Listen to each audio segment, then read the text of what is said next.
Welcome back to another episode of Smith's Fishing Outdoors. I'm Fischer Smith, and today, you guys probably read the title, Fisher's Top 10, well, it's actually 11, but Fisher's Top 10 Baits, and going into late October and early November, so I'm just gonna get right into it here. The sun's just kind of beating on my back, but that's okay. Where should we start? I think I'm gonna start on Medusas. So, first of all, all the rubber baits here, even the Poseidon, I'll be throwing in deeper water and kind of running them slow. So that I like how this is a Husky Dusa. I like the Husky Dusa because it has a slower fall and it's a bigger profile bait. Because in the fall, you can get away with throwing some bigger profile baits. But that's a Husky Dusa. Also, I know it's also a Medusa, but I throw all different sizes. But this is a regular, but as you can see right there, it's a shallow, which also gives it a slower fall and really get that slow bite when the fish are kind of just chilling and don't want anything to do with your baits. But that can get them to eat. Then double dog. If you can find some old double dogs, it's definitely worth it. They definitely get bit. They also, again, you guys are gonna hear this time and time again throughout this video. It's slow fall. Slow fall really helps. Everything's slow. That's how you get the muskies to eat in fall. You obviously are running suckers too, so you gotta run slower anyways, but double dog. 10-inch Poseidon. You could also throw the 8-inch Poseidon, but I prefer the 10, especially since it gets just a little bit deeper. That is the chipwood perch color. Looks pretty sweet. Ready to get that one eaten here pretty soon. Okay, let's move on to some hard baits here. Oh, hold up. I'll check one more rubber bait before we switch to hard baits. Red October tubes. Kind of on the opposite side, they do have a faster fall, but you can work them slow. I'd work these kind of more if you're fishing a steep break line. Usually you'll get a bite on that first to second rip right on that edge, and that's what tubes can really be for. A nice reaction bite on that on the edge of the break line. Okay, now we're gonna go to hard baits. I'm gonna start off bait that my dad just absolutely hammered a couple fish on like 2 weeks ago, or a week ago actually, on is a shallow invader.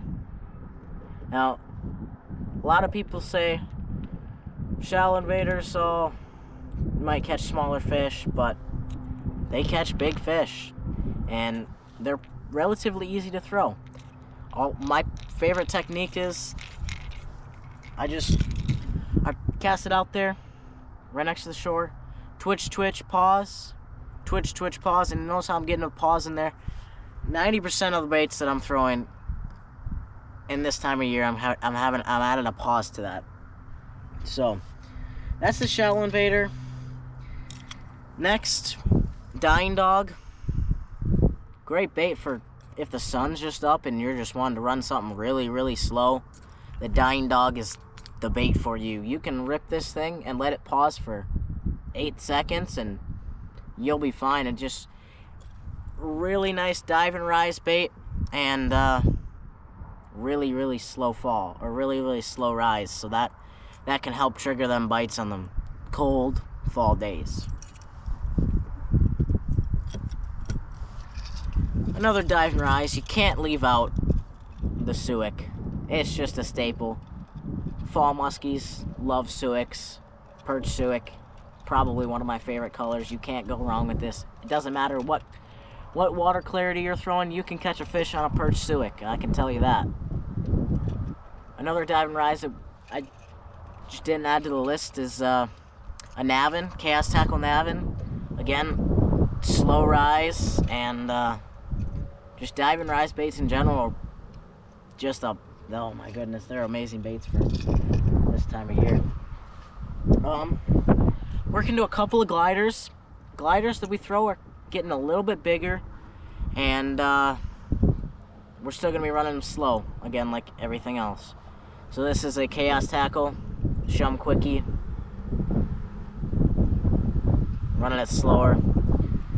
You could throw, like, say, the regular blunt nose, and you could get away with it, but we do prefer to up our sizes on baits. Like, here's the bigger size Chaos Tackle blunt nose. Beautiful crappie color, isn't it? That pearlescent top on it. Looks cool. I'm just drooling over the baits that I'm grabbing right now. Last but not least, Old Faithful. Who doesn't own a Phantom? I bet 90% of you guys watching this at home have a Phantom that's probably got tooth marks in it. You can't go wrong with a Phantom. One of the easiest gliders to work, and it just catches fish. This one's definitely caught a couple fish, right, Dad? Okay, I'm gonna go over just a couple of rods real quick that I will be using as it gets into the fall, or later into the fall. So, probably my main stick that I'm gonna be throwing is a 9-foot shock and awe. Can't go wrong with this rod. I could basically throw all of these baits besides the gliders on this rod, and I'd be perfectly fine with it. And the shock and awe has got to be one of the best all-around rods that Chaos Tackle makes. With the PC Fun Aliois 8-1-1, I could throw everything here. I could crawl my swim bait slow, just by slowly turning the handle. I could catch up to line if they put slack in my line on a Medusa bite. All around, the best combo that I can use in October and early November is this rod right here. Again, I'm gonna also throw, if I'm getting into bigger baits, I might want to throw a Husky on a Moab. And this is the 400 PC Fun. This camo color is pretty sweet looking. And this is also a 9-footer. I just prefer 9-footers. It's my personal preference. I'm a shorter guy. So, yeah. I see Dad laughing behind the camera there. Again, you gotta have a glider rod too. So what I'm gonna be throwing all these gliders with, I was actually throwing that earlier, is the Chaos Tackle Tactical Strike. 710. I like a split grip. I just seem like I tap it in my armpit better. But 300 PC Fun, slow speed. So that's basically all I have for you guys. That's what I'm gonna be throwing, rods I'm using, and oh, I forgot to mention, we're using all these rods besides the Moab have 80-pound fins. The Moab has 100-pound fins, and so that's about it. If you guys enjoyed this episode of Smith's Fishing Outdoors, if you guys learned something, please comment down below and let me know if I helped you out. So please hit the like, subscribe button, and we'll see you in the next adventure.